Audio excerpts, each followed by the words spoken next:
እስክንድር ካላላችሁ አትመኑ ነው? ለምንድነው እስከ መጨረሻው ደቂቃ ድረስ ካልጠበቃችሁ ሁሉም ሄዶ እስከሚጨርሱ ድረስ ሁሉም ሄዶ ካልጨረሱ በስተቀር ምንም መናገር አትችሉም ነው? እንዲህ አይነት ሎጂክ የለም። ማስረሻ አይደለም ዘመነ ወይም እስክንድር ወይም ደግሞ አሁን አሉ የተባሉ መሪዎችን ጥራልኝ እንደዚህ እጃቸውን ወደ ላይ ያውለበለቡ ለመንግስት እጅ ቢሰጡ የአማራ ህዝብ ይህን ትግል አያቆሙም። ለብልጽግና የሚሰሩ ሰዎች ናቸው እነዚህ። የአማራ ፋኖ ውስጥ ተሰግስገው የገቡ ናቸው የሚባሉ ሰዎች እጅ ስለሰጡ ይሄ ነገር ጉድ ፌዝ ነው ብሎ ለመነጋገር እኮ ለመጀመሪያም አይቻልም። ይሄንን ማያውቅ ሰው አለ? የምትዋጉት መንግስትን ከሆነ እነሱም ደግሞ መንግስት በሚያስተዳድረው ቀጠና መካከል አልፈው ሲመጡ መንግስት አያውቅም። ደቡብ ጎንደር ላይ መና መቅጣው የምትባል ስሟን ወዳታለሁ ሳምቦታ የብቸና ድሮን ተጠቅሟል መንግስት። ማስረሻ ሰጠ እጅ ሰጠ መጀመሪያ ባረር ነው ተባለ። ለምን ይደግመዋል? መድገም እኮ አልፈልግም፣ ግን ፓተርናቸውን ታሳቢ አድርገን የጠየቅነው ጥያቄ ነው።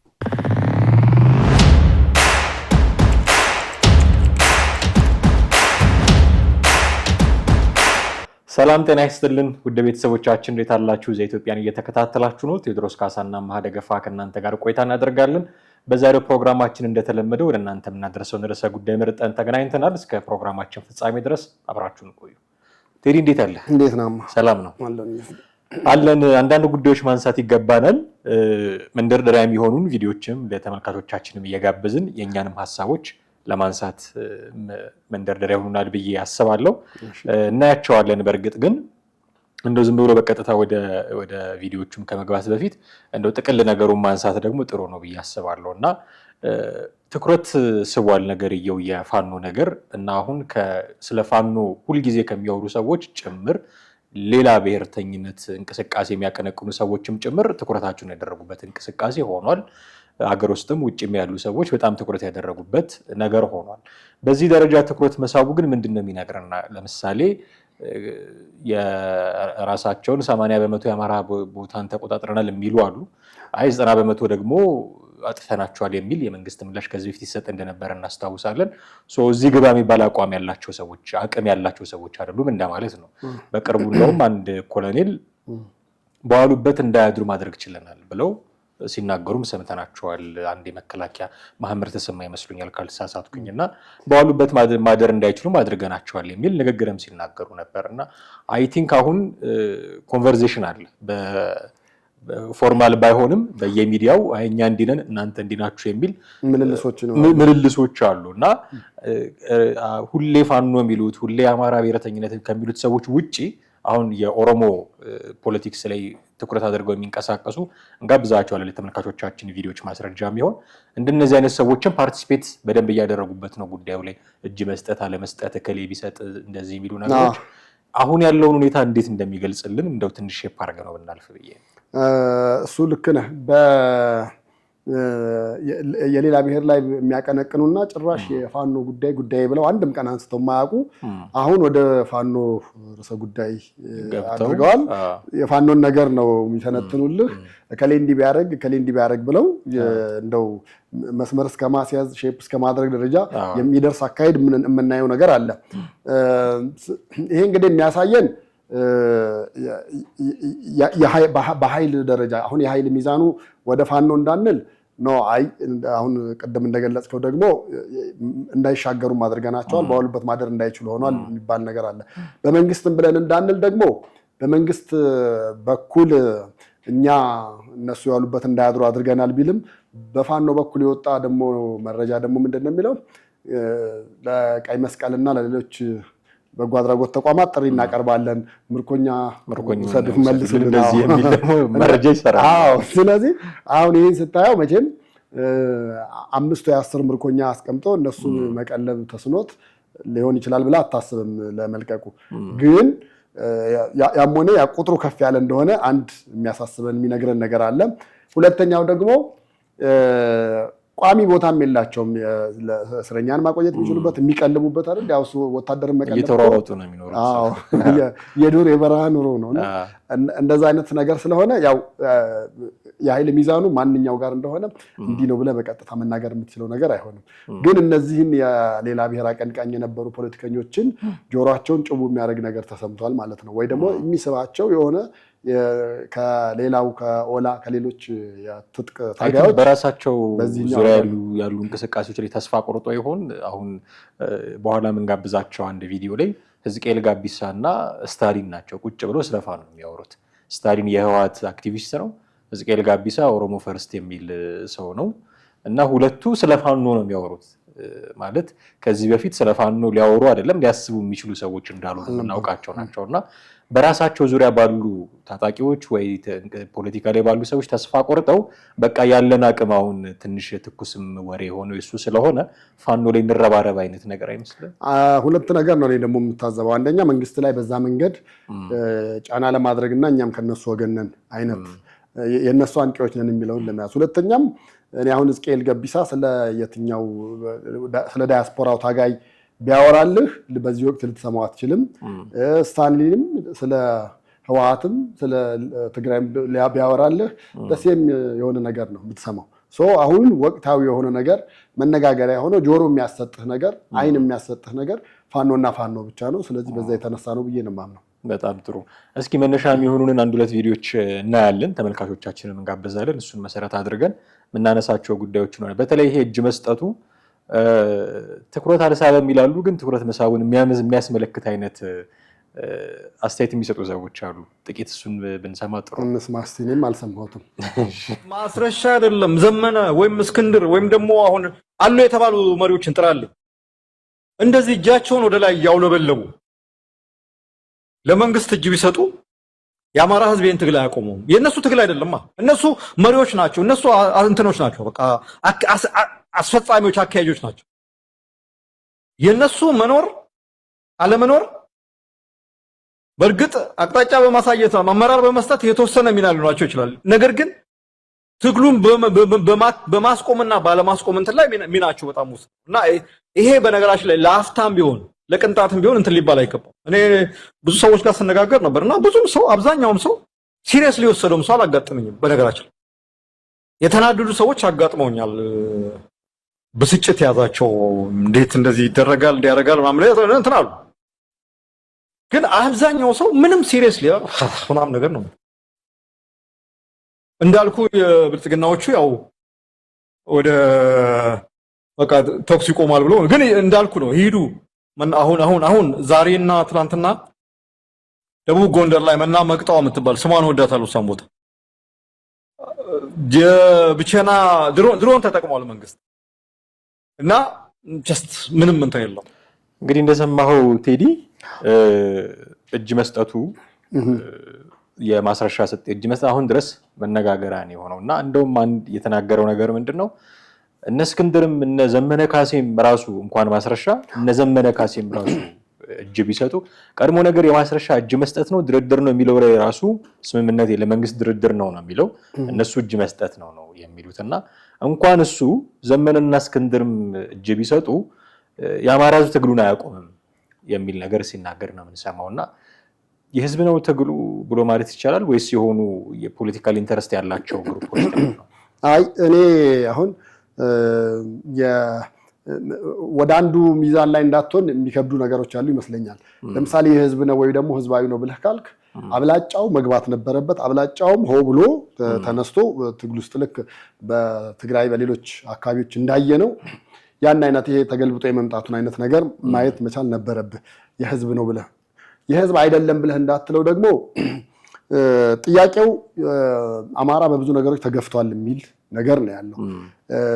በሌላው ክልሎች እንደማንኛውም ኢትዮጵያዊ በነፃነት መኖር አልቻለም ነው አይደለም። እሱ ቀርቶ ወደ ቢያቋቋመውን ከተማ እንኳን የመሰረተውን ከተማ እንኳን አዲስ አበባ እንደ ልብ ገብቶ ተንቀሳቅሶ መስራት አልቻለም ነው። መግቢያዎቹ ላይ በተለይ ከአማራ ክልል የሚመጡ መግቢያዎች ላይ ዝግ ነው የሚል ነገር ነው። ይሄ እስክንድር ያነሳው ነው ብለህ ማለት አትችልም። ይሄ ዘመነ ካሴን ያነሳው ብለህ ልትለው አትችልም። ህዝቡ መጀመሪያ የደረሰበትን ነገር እንትን ማለት ነገር ነበር፣ ሐሳቦችን የመግለጽ ነገር ነበረ። ስለዚህ አንዱ ላይ ነው አለም የለውም ብለህ እንዳትለው የሆነ በተወሰነ መንገድ ደግሞ ወደ አንድ ጥግ የሚሄድበት ነገር አለ። አንደኛ እሱን ታያለ። ሁለተኛ ደግሞ ምን አለ መሰለህ እኔ አሁን እዚህ ላይ አንድ መወሰድ ያለበት ተሞክሮ ካለ በዘመነ ህወሓት ወይ ደግሞ በዘመነ ኢህአዴግ ያለውን ነገር መውሰድ ትችላለህ። ለምሳሌ በዘመነ ኢህአዴግ በተለይ የመጨረሻዎቹ ሊወድቅ ጥቂት ወራት በቀሩት ጊዜ ወይ ደግሞ ስልጣን ሊለቅ ጥቂት ጊዜ በነበሩት ጊዜ አማራ ክልል ብትሄድ የነበሩት ነገሮች እጅግ በጣም የሚያስፈሩ ነበሩ። የሚያስፈሩ ስል ለምሳሌ ትግርኛ ሙዚቃ በፍጹም እንዳይከፈት።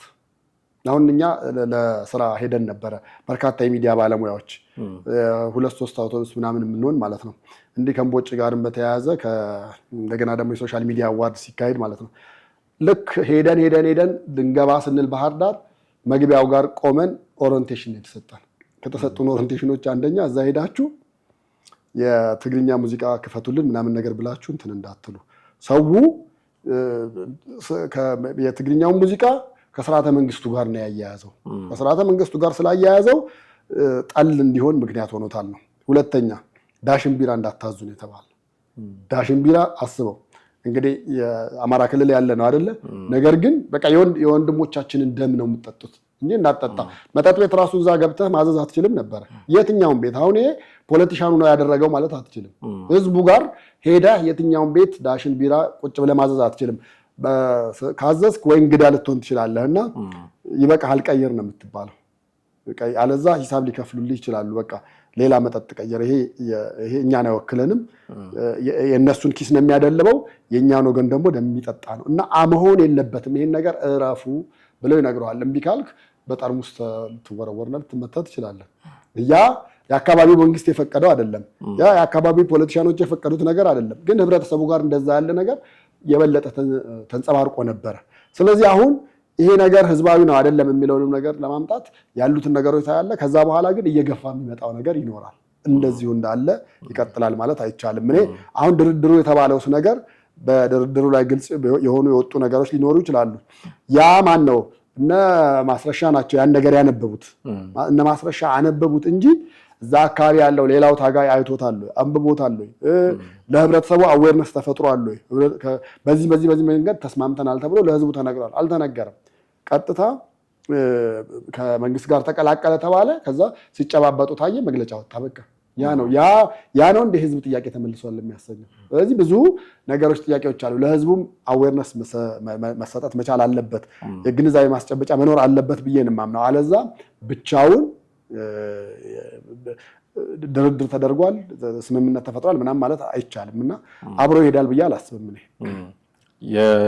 ከዚሁ ጋር የሚያያዘው ትግሉን መምራት ነው እንጂ የጠራቸው ስሞች አሉ። እስክንድር፣ ዘመነ፣ ማስረሻ እያለ ትግሉን መምራት ነው እንጂ ማስቆም አለማስቆም ላይ ሚና የላቸውም የሚል እንደውም ማስረጃ ሁሉ ሲያመጣ ነበረ። የህዝብ ነው አቋሙ፣ የህዝብ ስለሆነ ትግሉን መምራት ነው የሚችሉት እነዚህ ሰዎች እንጂ ማስቆም አለማስቆም የሚችሉ አይደለም የሚል ንግግርም ተጠቅመዋል። እና መምራት ምንድን ነው ራሱ የሚል ጥያቄ እንድናነሳ ያስገድደናል። መምራት ማለት በዚህ ጊዜ እንዋጋ፣ በዚህ ጊዜ አንዋጋ፣ ድርድር ካለ እንደራደር ወይም እንደራደራለን አንደራደርም፣ ፍላጎታችን ከተሟላ እናቆማለን የሚል ውሳኔ መወሰን ደረጃ ሊደርስ ይችላል። እና እነዚህ ውሳኔዎቻቸው ደግሞ ትግልን የማስቆምም የማስቀጠልም አቅም ያላቸው ናቸው ብዬ ነው ማስበው። እኔ ሲጀመር እነዚህ ሰዎች የህዝብ አንተ ያነሳቸው የህዝብ የሆኑ ጥያቄዎች አሉ። የህዝብ የሆኑ ጥያቄዎች በጊዜ ሂደት የተቀየሩ ማለት ነው። በጊዜ ሂደት ጉዳዮቻቸው 4 ኪሎ መግባት ይሆኑ፣ በጊዜ ሂደት ጉዳዮቻቸው የስልጣን ጥያቄ ይሆኑ፣ የኪስን የመሙላት ጥያቄ ይሆኑ፣ የውንብድና ጥያቄ ይሆኑ አሉ። ዓላማዎቻቸውን ለማስፈጸም የሆነ መንገድ መዝጋት የህዝብ ጥያቄ አይደለም። ህዝብ ምክንያቱም መንቀሳቀስ ይፈልጋል። ወላድ እናት ትኖራለች፣ የታመመ ሰው ይኖራል፣ መነገድ ሰርቶ መብላት ይፈልጋል እና መንገድ መዝጋት የህዝብ ጥያቄ አይደለም። የህዝብ ጥያቄ ሌላ ክልል የሚኖሩ ወገኖቻችን እየሞቱ ነው፣ መሞት የለባቸውም። አንተ እንዳልከው ወደ አዲስ አበባ መግባት አልቻልንም፣ መንገድ እየተዘጋ ነው፣ ይሄ መሆን የለበትም የሚሉ በርካታ የፖለቲካዊ ጥያቄዎች፣ የመሬት የወልቃይት የራያ እንደዚህ ህዝባዊ ጥያቄዎች እንደሆኑ እናውቃለን። ይህንን ይዞ ጫካ ሲገባ ግን የተቀየረ ደግሞ ጥያቄ አለ። የተቀየረ ስልጣን መያዝ ነው በቃ ዓላማችን፣ 4 ኪሎ መግባት ነው። እኔ የአማራን ህዝብ ሰብስቦ የሚያወያይ የሆነ ሰው ቢኖር ከህወሓት ጋር ሰርተን 4 ኪሎ ብንገባ ይሻለናል የሚል ጥያቄ ቢጠየቅ የአማራ ህዝብ ምላሹ ምን እንደሆነ ማወቅ እፈልጋለሁ። አሁን እንደዚህ ነው ብዬ መገመት አልፈልግም። ምላሹ ምን እንደሆነ ግን ማወቅ እፈልጋለሁ። ህዝቡ ተሰብስቦ ይሄ ነው ፍላጎታችን ብሎ ሳይላቸው ነው እነሱ የያዙት አይደለ ያንን አቋም። ስለዚህ እነዚህ ሰዎች መወሰንም ደረጃ ደርሰዋል። ዝም ብሎ አመራር ይሰጣሉ እንጂ ትግሉ የህዝብ ነው ማስቆም አይችሉም ሲል ይሄ ሰው ይሄንን ከግምት ውስጥ አስገብተዋል ወይ? አሁን እንደራደር ካሉ እነዚህ ሰዎች ግጭት ይቆማል ማለት ነው። አንደራደርም ካሉ ደግሞ ግጭት ይቀጥላል ማለት ነው። ምን ማለት ነው? ማስቆም አለማስቆም አይችሉም ብሎ እንደገና ይሄንን አይነት ሁሉ ትንታኔ መስጠት ሊገባኝ አልቻለም። እና ሚናቸው በዚህ ደረጃ ምናሳንሰው ነው ወይ?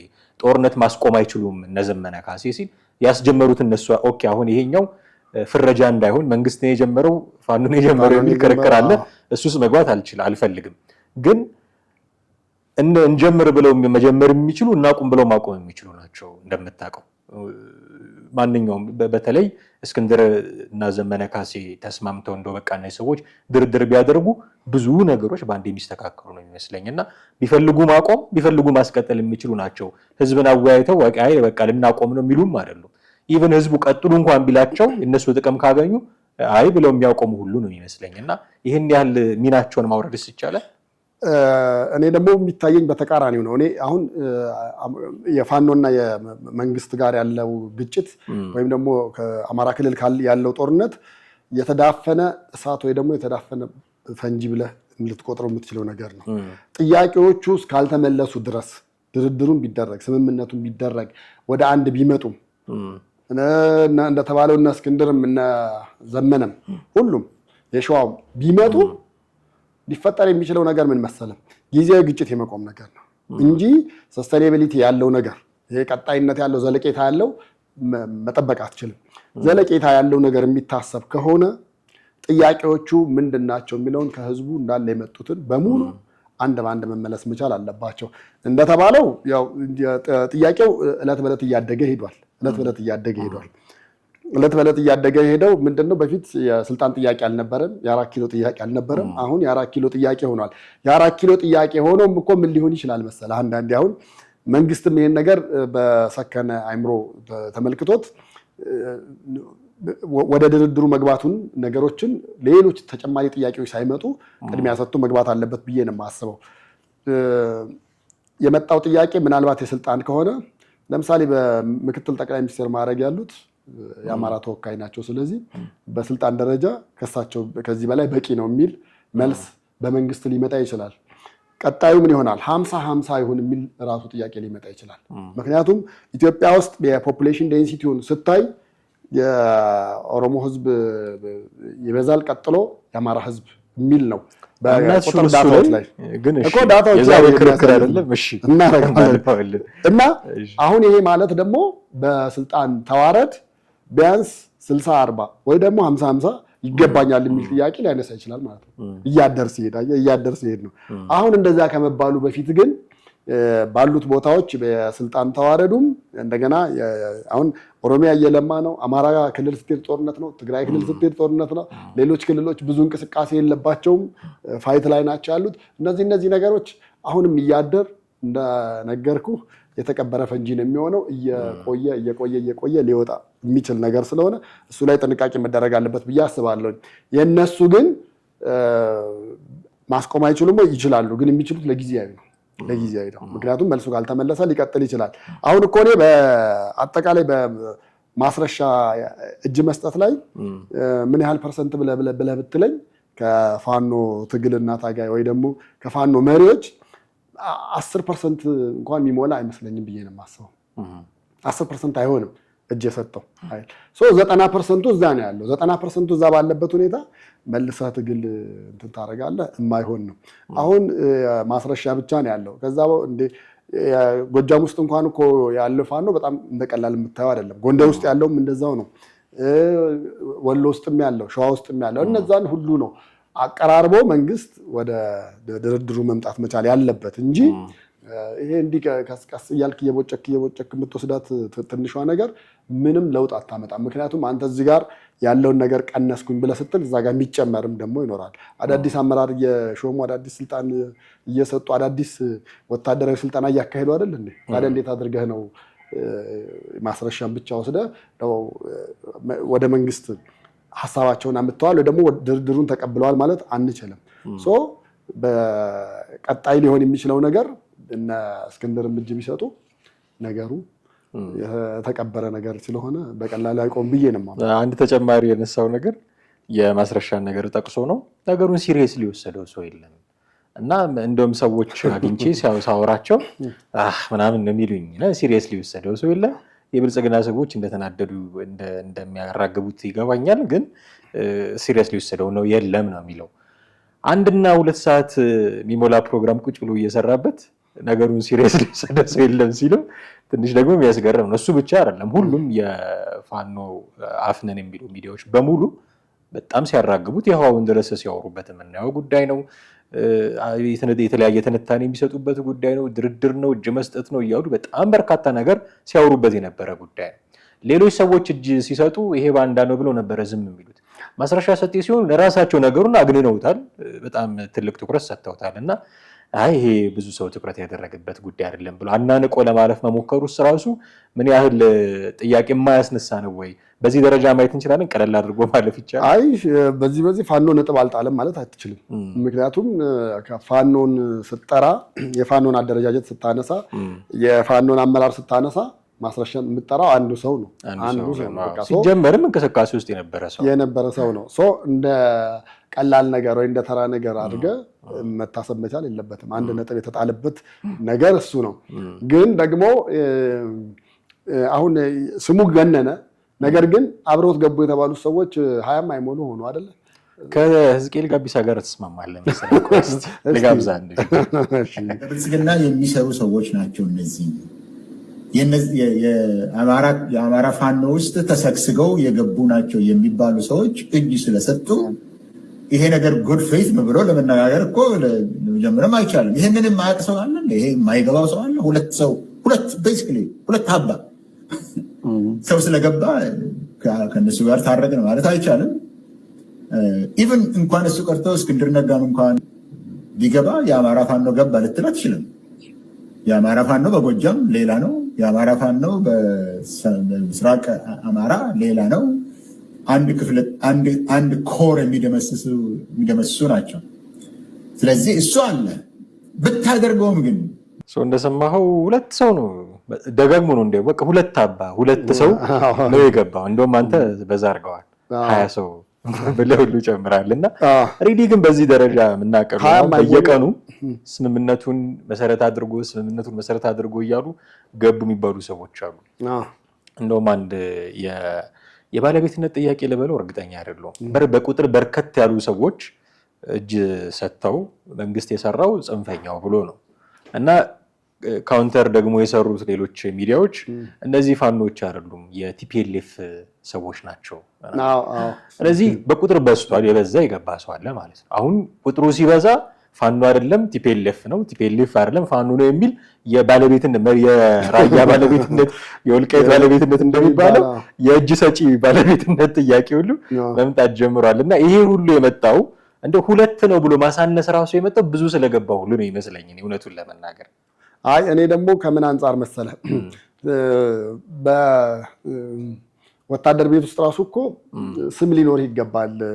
እጅ ሰጠ ወይ ደግሞ እንደው ተማረከ ምናምን ለመባል ይሄ ሰው የኮሎኔል ነው ሻለቃ ነው ምንድነው ጋንታ መሪ ነው ምናምን ተብሎ የሚወሰድ ግምት አለ። ኦኬ በመሪ ደረጃ ልንቆጥር እንጂ ማስረሻና የሆነ መስፍን አባተ የሚባሉ ሰዎች በስም ያወቅናቸው እነሱ ናቸው የገቡት። በኋላም ግን በየቀኑ መግለጫ የሚሰጡ የፋይናንስ አመራር ነበርኩኝ የሚሉ የሆነ ህዝብ ግንኙነት ነበርኩኝ የሚሉ ደግሞ እንዲሁ እየገቡ ያሉ አሉ። ኦኬ እነሱ በስም የሚታወቁት አንድ እጅ ላይ ባለ ጣት የሚቆጠሩ ናቸው እንበል። ግን እነዚህ በስም በጣት የሚቆጠሩት ሰዎች ብቻ አይደሉም የሚዋጉት። ሪሊ እንደውም ፓወር አላቸው ከተባለ ክላሽ ይዞ መሬት ላይ የሚዋጋው ነው አይደል?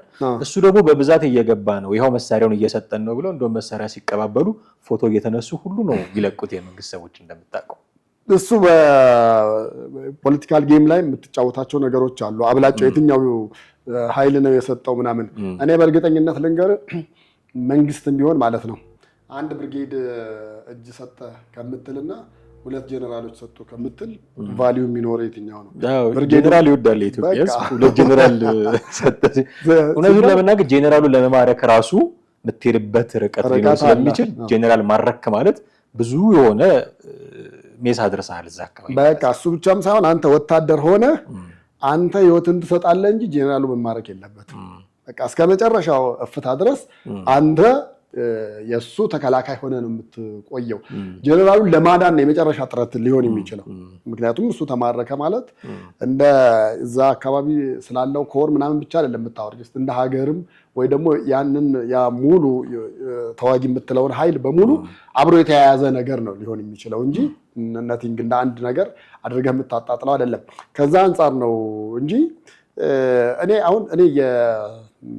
ጥይት የሚሰጡት ገቡ ወጡ ምናምን እነሱ ብዙ እንትን ያደርጋል ብዬ አላስብም። ብዙ ይሄ የቁጥርና የምናምን ካርታ ቁማር ጨዋታ ካልሆነ በስተቀር ዋናዎቹን የማሳመንና እንዲመጡ የማድረግ ነገር ነው። ምክንያቱም ልንገርህ አንድ እስክንድርን ብታመጣ ስንት ታጋይ የነበረ ፋኖ መጥቶ ለመንግስት እጅ ሊሰጥ እንደሚችል አስብ። አንድ ዘመነ ካሴን ማሳመን ብትችል አጠቃላይ የሸዋውን ማዳከም ትችላለህ፣ የወሎውን ማዳከም፣ ሌላው በሙሉ አዳክመ ሌሎቹም እንዲመጡ ማድረግ የሚቻልበት መንገድ ነው ያለው እንጂ እኔ የወታደር ቁጥር ማብዛት መሰብሰብ ምናምን ነገር ብዙ ያን ያህል አሁን ከጠራሃቸው ዋናዎቹ የጠራሃቸው እስክንድርና ዘመንን አሁን ዋናዎቹ ከምንላቸው እንደው በእጅ የሰጡት አይበዙም። ለምሳሌ ሊበዙ ይችላሉ። ትንሽ ጊዜ ተቆጠረው ማነው አሰግድ እንደዚህ የሚባል ሰው አሁን የት እንዳለ ስፔሲፊካሊ ልናውቅ አንችልም፣ ግን ሰጥቷል። እርስ በርስ ደግሞ ሲዋጉ የሞቱም አሉ። አሁን ማስረሻና አንድ ደግሞ አብሮት ሌላ ሰው መስፍን አባተ ካልተሳሳትኩኝ ሰጡ። የቀረው ማን ነው? ዘመነና እስክንድር ናቸውና የእጅ የሰጡት ወይ የተደራደሩት ወይ ለመንግስት የገቡት ይበዛሉ ብዬ ዋናዎቹ ካልን ማለት ነው። እኔ ሌሎቹ በዛ ውስጥ የምትይዛቸው የምታስባቸው ናቸው እንጂ ይሄን ያክል ትልቅ ቦታ ወይ ደግሞ ሰፊ ቦታ ሰጥተህ በዛ ልክ እንትን የምታደርጋቸው አይደለም። ለዛ ይመስለኛል እኮ ብዙ ጊዜ አሁን ህወሓት ምን አይነት ሲስተም ይጠቀማል መሰለህ? ጀነራሎቹን ያበዛል። 50 ጀነራል ምናምን ይኖራል። ከዛ ሁለቱ እንኳን ቢማረኩበት 48 ይቀረዋል። አየህ፣ እንደዛ ነው ነገሩ ጫወታው። ስለዚህ አመራሮችን ማብዛት፣ ተጽዕኖ ፈጣሪዎችን ማብዛት በዛ ልክ ተገቢ ነው ብዬ ነው የማስበው። ፋኖ ውስጥ ግን እንደዛ ያለ ነገር አታይም። ፋኖ ውስጥ በተለይ ተጽዕኖ ሊፈጥሩ የሚፈልጉ የሚነሱ ጉብዝና የምታይባቸው ካሉ በዛ ልክ እንዳይነሱ አንተ ረፍና ቁጭ በል የሚባሉ ናቸው። አሁን እዛው የራሳቸውም የውስጥ ሽኩቻም ስላላቸው የውስጥ ሽኩቻው ያንን አይፈቅድላቸውም ሌሎቹን እንዲያወጡ። ስለዚህ አሁንም የምጠራው ከአንድ እጅ ላይ ካለጣት የማይበልጥ ነው። በቀሩት ዘመን እንደውም ልንገርህ ከነሱ በላይ የአማራው የወሎ የምናምኑ የሚባለው የሚበዛ ይመስለኛል። እነሱ በጣም ማይነር ነው የሚሆኑብህና ያን ነገር ማስተካከል መቻል አለባቸው። እንደሌላው አይነት የትግል ስልት መከተል ከፈለጉና መሄድ ከፈለጉ ተጽዕኖ መፍጠርን በዛ ልክ ከፈለጉ የውስጥ አንድነታቸው እንትን ካላለ በዚህ ደረጃ መንግስት ላይ ተጽዕኖ ማሳደር መቻላቸው ጥያቄ ውስጥ ነው የሚገባው። ከሕዝቅኤል ጉዳይ ለመውጣት አንድ ተጨማሪ ነገር ያነሳው ቀደም ሲል ከሰማነው ቪዲዮ ጋር የሚመሳሰለው እስክንድር ራሱ እጅ ቢሰጥ ፋኖ ሰጠ ማለት አንችልም የሚል ቃል በቃል እንኳን ማስረሻ እስክንድር ራሱ ቢሰጥ ምናልባት በዚሁ ወደ የሚቀጥለው ቪዲዮ ልናልፍ እንችላለን። እስክንድርን ጉዳይ ካነሳን ባለፈው ስናነሳ ነበር አንድ ይሆናሉ የሚል መረጃዎች እየወጡ ነው። ያው ሳምንት ሆነን አይደለ? አንድነታቸውን እስካሁን አልሰማንም እና በመካከል የሚሰሙ ድምጾች አሉ። አሁን እስክንድርም ቢሆን እጅ ቢሰጥ ፋኖ አይገባም ሲል ኦኬ ዘመነ ካሴ አለ እያለ ነው። እዚህ አንድነታቸው መሀል የሆነች ነፋስ እንዳለች ያመላክታል። በኋላ አንድ ቪዲዮ ጋብዛለሁ መዓዛ መሐመድ የተናገረችውና መጠየቅ አለብን እስክንድር ነጋን የሚል ነገር ተናግራለች። እንደውም ዘመነና እስክንድር አንድ ከመሆናቸው ይልቅ ከዘመነም ቡድን ከእስክንድርም ቡድን ወጥተው ተቀላቅለው ጎንደር ላይ ሌላ ራሱን የቻለ ኃይል የፈጠሩ ሰዎች ጭምር አሉ የሚል ጌጥዬ ያለው አይ ቲንክ ኢትዮ 360 ያለው እሱ ሲናገር ነው የሰማሁት። እንዲህ አይነት እንደውም ሶስተኛ ቡድን እየተመሰረተ እንዳለ ለተወሰነ ጊዜ ደግሞ ረገብ ብሎ የነበረው የመካከላቸው ሽኩቻ በተኩስ ደረጃ ነበር። ታስታውሳለህ? ራሱ ጌጥዬ ያለውን ነው የምጠቅሰው። አሁንም ለዚህ መረጃ ተኩስ ሁሉ የጀመሩ አሉ። አንዳንድ ቦታ በቃላት መዘላለፉ አልፎ እንደገና ተኩስ ሁሉ የጀመሩ አሉ እና እንደውም እንኳን አንድ ሊሆኑ ጭራሽ እስክንድርን አደባባይ ላይ አውጥቶ በቃላት እንትን አሁን ማን ነው አሳይ ደረብ የሚባለውን ሰውዬ ብታየው እስክንድር አዲስ አበባ ነው ያለው ብሏል። ቃል በቃል እንደዛ ነው የተናገረው። እስክንድር አዲስ አበባ ነው ያለው፣ ማስረሻን አገናኝቶ ያደራደረው እሱ ነው ብሏል። ማዛማ እንደውም አሁን ብጋብዝ ጥሩ ነው የማዛን ንግግር እስቲ እንየው አንድ ላይ እናነሳዋለን። እስክንድር ካላላችሁ አትመኑ ነው። ለምንድን ነው እስከ መጨረሻው ደቂቃ ድረስ ካልጠበቃችሁ ሁሉም ሄዶ እስከሚጨርሱ ድረስ ሁሉም ሄዶ ካልጨረሱ በስተቀር ምንም መናገር አትችሉም ነው? እንዲህ አይነት ሎጂክ የለም። ያነሳ ነው ጥያቄ በጋራ የሚሆን እኔ በግሌም ያነሳው ጥያቄ አፋሃድ እንደ ድርጅት ኢጋድን፣ የአፍሪካ ህብረትን፣ አሜሪካን፣ የአውሮፓ ህብረትን ያጠቃለለ ንግግር አድርጌያለሁ እነሱ ያሉበት ከነሱ ጋር ንግግር አድርጌያለሁ ዳውንት ላይ ብሏል። እኔ አይደለም ያልኩት እነሱ የተናገሩት። ነገር ግን መንግስት የለበትም አለ። ስለምንድን ነው የምታወሩት ብዬ መጠየቅ የለብኝ? አታስቡ እኮ ነው፣ አናላይዝ አታርጉ እኮ ነው። እንዴት ያለ ጉድ ነው! ከነዚህ ኢንተርናሽናል ተቋማት ጋር ንግግር አድርጌያለሁ ሲል ስለምን ተነጋገራችሁ? ስለ ሰብአዊ መብት ጉዳይ ነው አለ። አይ ስለ ሰብአዊ መብት ጉዳይ በታሪካቸው ተናግረው ሰርተው አያውቁም።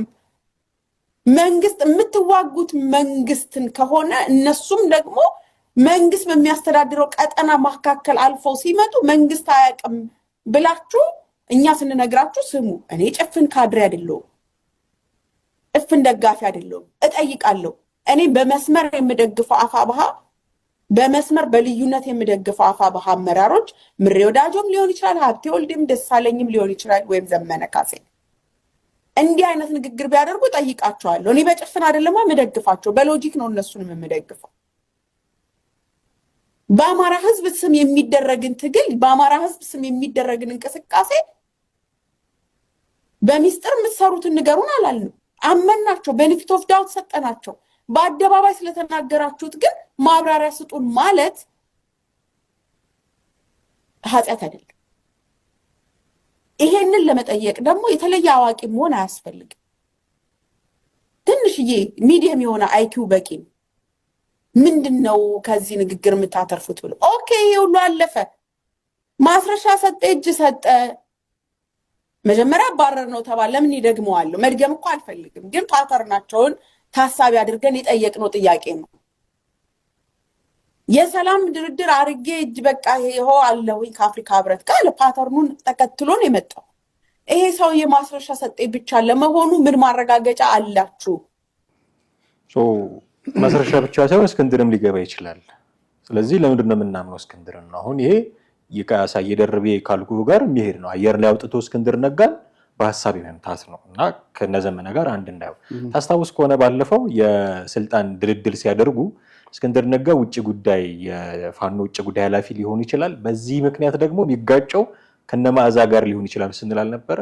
ይሄ ማለት ነው አሁን እስክንድር ላይ የምታነሳውን ጥያቄ እየሰማን ነው እና ይሄ አንድነቱን ይጎዳዋል ብዬ አስባለሁ። እና እስክንድርን አውጥቶ አየር ላይ እንዲመቀጥቀጡ በራሱ እና እስክንድር ነጋ ራሱ አዲስ አበባ ነው ያለው እያሉ መረጃ ማውጣቱ በራሱ አንድነቱን አይጎዳውም ወይ ብዬ ነው እኔ በውጭ ያሉት የዲያስፖራዎቹ ንግግር እስክንድርን ይጎዳዋል ብዬ ምንም አላስብም ነው የምልህ። ምክንያቱም እሱ ከነሱ በላይ ከሆኑት ጋር ነው የሚያወራው፣ ከዓለም አቀፍ ተቋማት ጋር የሚገናኝ ሰው ነው እንጂ እዚህ ላይ መጥተው ሚዲያ ላይ መጥተው እስክንድር አዲስ አበባ ነው ያለው፣ ከአዲስ አበባ ከፒኤሙ ጋር እያወራ ነው፣ ከሌሎችም ጋር እየተነጋገረ ነው፣ ከአውሮፓ ህብረት ጋር ከአፍሪካ ህብረት ጋር ምናምን የሚሉት ነገሮች እንደውም የማስረሻን የሰላም ስምምነት እስክንድር ያፈርሰዋል ብዬ ነው የማስበው።